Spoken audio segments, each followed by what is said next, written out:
السلام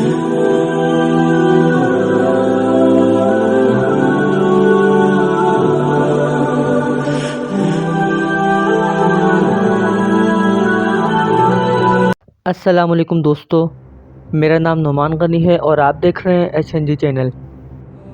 دوستو آج ہم بات کریں گے کہ حضرت سلیمان علیہ السلام کے کون سے لشکر تھے، کیا ان میں سے جن بھی تھے، اور ہم بات کریں گے حضرت سلیمان علیہ السلام کا جنات اور جادو کے ساتھ کیا واقعہ ہے۔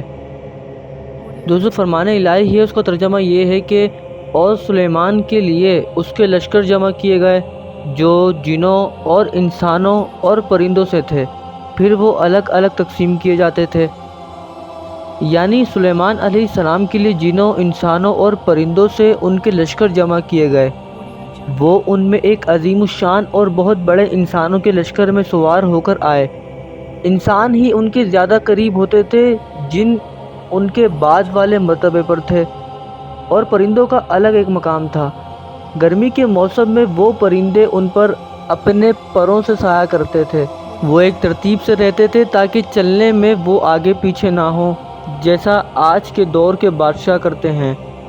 دوستوں سوال یہ پیدا ہوتا ہے کہ حضرت سلیمان علیہ السلام کا جنات اور جادو کے ساتھ کیا واقعہ ہے۔ اللہ تبارک و تعالیٰ کا ارشاد ہے، اس کا ترجمہ یہ ہے کہ اور وہ اس چیز کے پیچھے لگ گئے جو شیاطین سلیمان کے عہد حکومت میں پڑھتے تھے، اور سلیمان نے کفر نہیں کیا، اور لیکن شیطانوں نے کفر کیا کہ لوگوں کو جادو سکھاتے تھے۔ اور وہ اس چیز کے پیچھے لگ گئے جو بابل میں دو فرشتوں ہاروت اور ماروت پر اتاری گئی، حالانکہ وہ دونوں کسی ایک کو نہیں سکھاتے تھے، یہاں تک کہ کہتے ہم تو محض ایک آزمائش ہیں، سو تو کفر نہ کر۔ پھر وہ ان دونوں سے وہ چیز سیکھتے جس کے ساتھ وہ مرد اور اس کی بیوی کے درمیان جدائی ڈال دیتے، اور وہ اس کے ساتھ ہرگز کسی کو نقصان پہنچانے والے نہ تھے مگر اللہ کے اذن کے ساتھ۔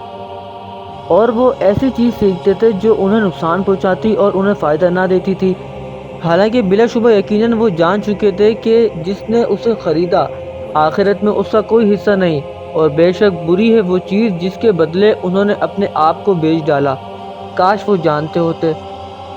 دوستو یعنی حضرت سلیمان علیہ السلام کے دور میں شیاطین آسمان کی طرف چڑھتے اور ایسی جگہوں میں بیٹھ جاتے جہاں سے فرشتوں کی باتیں سن سکیں، پھر وہ فرشتوں کا کلام سنتے اور جو زمین میں موت یا غیب یا کوئی اور معاملہ ہونا ہوتا سن لیتے، پھر کہانوں کے پاس آتے اور انہیں خبر دیتے تھے کہ کہانوں کو جب وہ بات بتائی جاتی تو وہ اس کے مطابق لوگوں کو خبر دیتے، جو سچ ثابت ہوتی اور لوگوں کا ان پر اعتماد بڑھ جاتا، حتیٰ کہ جب فرشتوں نے ان کی اس کارروائی کا سدباب کیا تو کہانوں نے لوگوں سے جھوٹ بولنا شروع کر دیا اور ایک بات کی 70 بنا ڈالی۔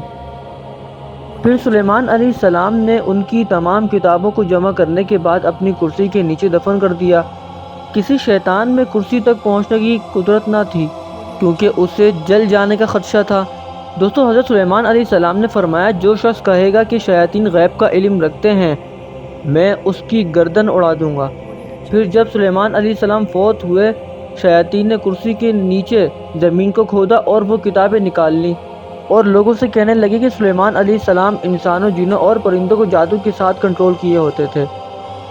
چنانچہ لوگوں میں مشہور ہو گیا کہ سلیمان علیہ السلام جادوگر تھے، یہاں تک کہ جب حضرت محمد صلی اللہ علیہ وسلم کو مبعوث کیا گیا تو شیاطین کے لیے آسمان کی طرف خبریں جاننے کے لیے چڑھنے کے راستے مسدود ہو گئے۔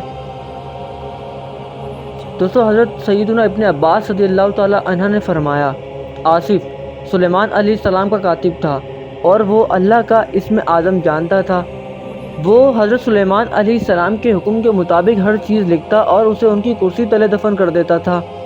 پھر جب حضرت سلیمان علیہ السلام فوت ہوئے، شیاطین نے وہ سب کچھ نکال لیا۔